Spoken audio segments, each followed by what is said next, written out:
welcome back to another edition of the Pagcast. I'm your host, Michael Pagani, joined alongside Acadie-Bathurst Titan forward Colby Huggan. Colby, welcome to the Pagcast. Welcome to the Pagcast. Thank you again for coming on. Thanks for having me. So my first question to open up this interview is just how have you been doing recently? I've been doing good, just focusing on practicing and getting into a couple exhibition games here this upcoming week and just focusing on school right now. How awesome is it to now have hockey to look forward to again?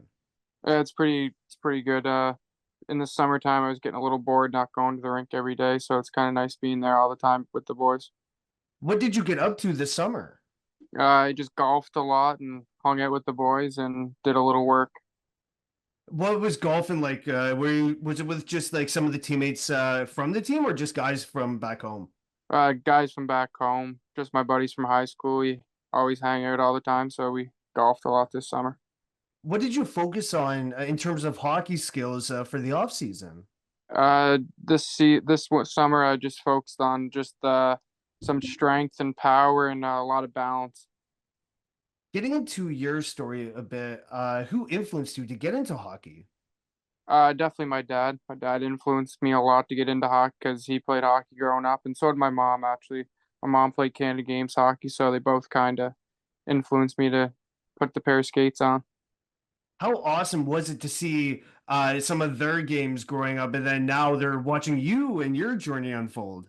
Yeah, it's pretty neat. They get to watch me all the time since I'm close to home, only 3 hours away from home, so they don't really miss a game too much, only when we travel to Quebec. So it's pretty neat always having them in the stands. Was there a player growing up who you wanted to model your game after? It's pretty cliche, but probably Sidney Crosby and a guy like Patrick Kane as well. Oh, big Showtime guy. Yeah. You're from Charlottetown, PEI. Who was your favorite NHL team growing up? I kind of switched a lot growing up, but right now it's Toronto. Mm, yeah, I mean, they're just known to give a lot of heartbreak for their fans. So yeah, they are. Before you got drafted to the Titan, you played with the Charlottetown Knights. How did they help you prepare for the QMJHL? They prepared me a lot, actually. My coach, Luke Beck, while I was there, he coached Major Junior before he came down to coach the midget level, so he knew what it took and he knew how much the grind was to play there. And then also a guy called Jason McDonald, nickname is Frenchie. He used to play in the NHL and stuff like that, so he knew how to get there. And they always just reminded me it's pretty easy now, but just wait till you get to junior, it gets tougher.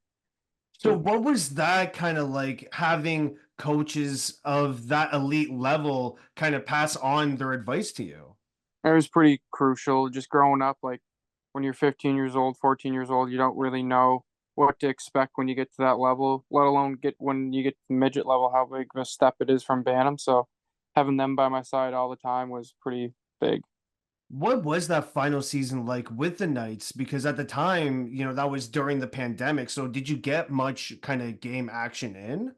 Yeah, we actually did. So we had two teams from PEI, Kensington Wild, and my team, Charlottetown Knights. And there was also the Mount Academy was pretty new at the time. So they had like a U17 team and then a varsity U18 team. So we kind of like we played every weekend. So we played over 25 games, I think, that season. Oh wow! So you did get a probably like a lot of games, and considering the circumstances. Yeah, it was awesome. Everyone else couldn't play hockey but us. So it was nice. How did the pandemic affect your training? The pandemic didn't affect my training that much actually, because like PEI was pretty loose with their rules because it was so well there. So I was always in the gym during COVID. Yeah, I mean, because look, like I'm from Ontario, so everything was locked down. I mean, you couldn't get to rinks, you couldn't get to gyms, and of course, we're kind of seeing the fallout from that with guys taking a little bit longer to develop. I would say, but it's great for you, someone who kind of took advantage of that in a sense because just like guys in the OHL and then the Dub had a little bit of gameplay, but it's great that you were able to take advantage of that. Yeah, it was awesome. It was good. You got drafted by the Cape Breton Eagles in the 2020 QMJHL draft. What do you remember from draft day?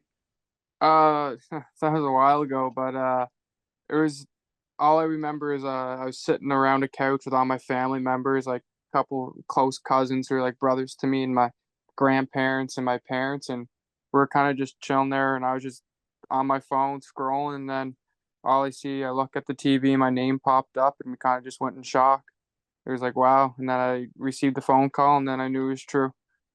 So yeah, like you mentioned, that was almost 4 years ago, and fast forward to today. What are you going to remember most about your junior career when it is over? Just how much fun it is and how close you get with the guys. Like I played guys with, I was 17 and they live in Finland. I still talk to them every day. It's just the friendships you meet and you'll never lose them. Have you been able to kind of help ease the transition from those international guys into the North American League? Yeah, for sure. I became really close with guys, the Europeans, when they came to Blainville when I played there, and they're just all around good guys. So it was easy to get to know them, and we just had a lot of fun together. Do you remember if there were any other teams interested, kind of when you got drafted, or did you know that it was going to be Cape Breton all along? To be honest, I don't remember much, but I didn't think I was going to Cape Breton, but I'm glad I did. It was a good experience when I was there. You were traded to Blainville, so let's get into that. You made your debut with them against the Olympique. What was that meaning like when you made the team out of training camp? It was pretty good. So when I was 17, I got cut from Cape, and my agent texted me on my way home from Cape, and he was like, "Yeah, you got traded. You're going on a plane tomorrow to Montreal." So I was like, "Okay." So I went on the train, and then I actually played in Rwanda that night when flew in. So it was a 7 hour bus ride after a 3 hour plane ride. And after the game, the coach kind of just contacted me and in a meeting, he said, "You'll be on the opening night roster," and then it all went from there. So what was that kind of whole mood switch then, right? Because like you go from kind of being really upset you didn't make the team, then your agent texts you to you're hopping on a flight to Montreal, you playing a preseason game, and now you made the team out of camp, right? Like that is just so much emotion in almost like an 18-hour span. Yeah, it was pretty crazy. I was so young at the time, I didn't know what to expect, especially with the culture change as well, going into a French province and a French team. It was pretty hectic at the time, but I'm glad it worked out. Your first Q goal came against the Val d'Or. What's the story behind your first Q goal? Uh, so it was like a breakout, and it was like we went on like a 2-on-1. We did like a four pass tic tac toe, me and the guy, and I put it in the back of the net. Just an easy breakout, just like that in the back of the net. I mean, you could have drew it up better. No, couldn't have. No, it couldn't have went better. You made the playoffs in your first year. Looking back, how important was that playoff run to just your growth as a player? Yeah, it really showed me like how different regular season is the playoffs and how you got to make sure your body's ready for playoffs because it takes a tear in your body playing 7 game series, 5 game series because it's just war out there. You went up against Joshua Waugh and the Sherbrooke Phoenix in the second round of that playoff run. Going up against him, like what should Hab fans know since you played against him?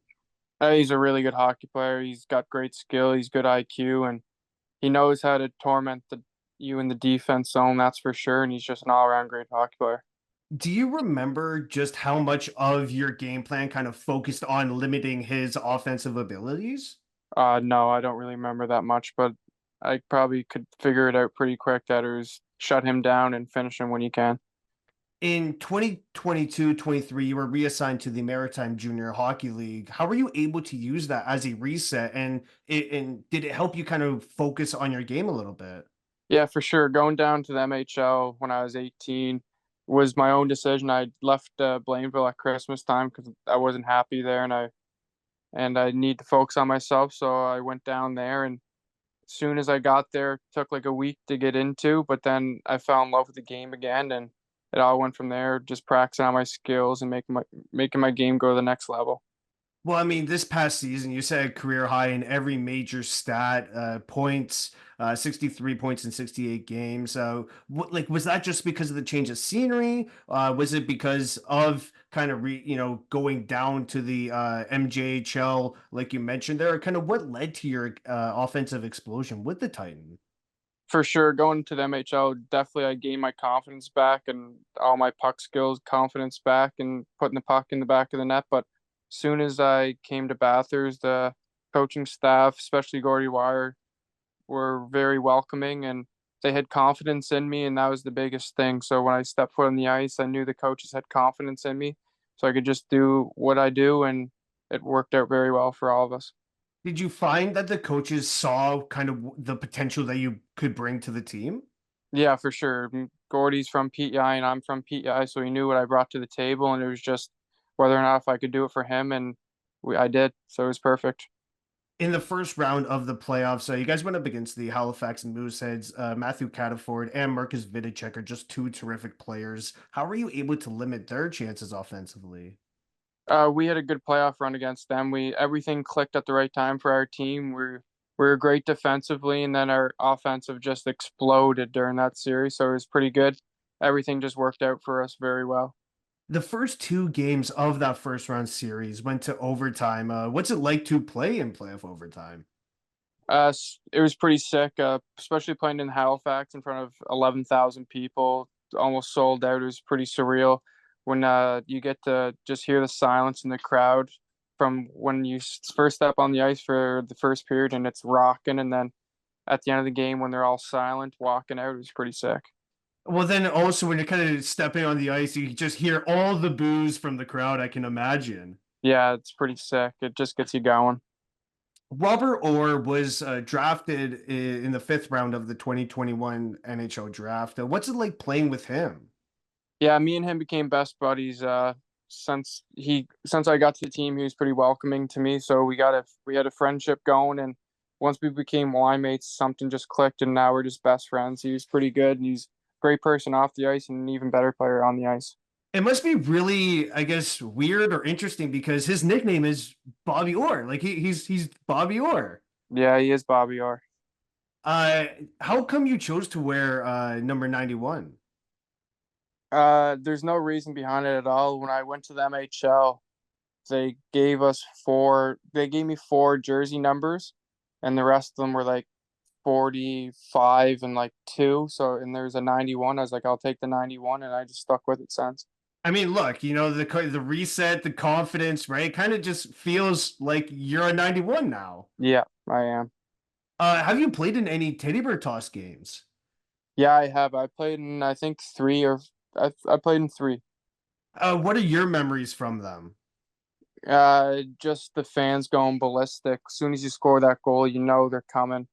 So when it goes and the teddy bears are getting thrown on the ice and some of them are hitting you in the head, it's pretty funny. Do you kind of remember what it's like being the visiting team, kind of going into someone's teddy bear toss game? Yeah, I'm pretty sure we played Moncton or Halifax, their teddy bear toss night, and as soon as they scored, it was just, well, here's a 45-minute wait. It was kind of, Yeah. Oh, it sorry. wasn't very fun. I just want to say, like, it's hard to regroup, like, as the visiting team when that teddy bear toss goal gets scored. No, for sure it is. What's your game day routine like? Uh, my game day routine's pretty chill for the most part. Like during the day, like I go for morning skate and then I'll just leave right after and my nap and then spaghetti always on game day. And then I'll go to the rink like 3.5 hours before the game. And we got a massage guy here in Bathurst, so I get a massage on the hips and quads before every home game, and then it's just sewer ball from there. Uh, what has been your most favorite and kind of least favorite arena to play in? My most favorite arena to play in is definitely Halifax. My least favorite is I got three of them. I got Baie-Comeau, Val d'Or, and Rouen. Oh, really? Yeah. I mean, I can kind of understand Bay Camo just because, like, it was a very tight series in that second round that you guys went up against, and you ended up on the short end of it, which was very unfortunate. Yeah, that's really interesting. Yeah, I'd say if you ask a lot of guys in my league, they probably say the same thing. Do you have someone who's like who you think is one of the harder players to defend that you've had to defend? Uh, there's been a lot of them. I've played against a lot of them. There's like Joshua, as you mentioned, Jordan Dumais, one. There's been plenty. Why do you think Jordan Dumais is one of the harder players you've had to defend? He's just so skilled. You don't know where the puck's going. It could be in the back of the net from the top of the circle. It could be a backdoor pass, or he could just walk you for a breakaway. It's pretty slick. My last question to you is, do you have any advice for aspiring hockey players? Just keep dreaming, working hard, and have fun while you're doing it. If you're not having fun, then what's the point of doing it? Well, I'd like to thank again Colby Huggan for joining me on today's podcast. Thank you again, Colby. Thanks for having me.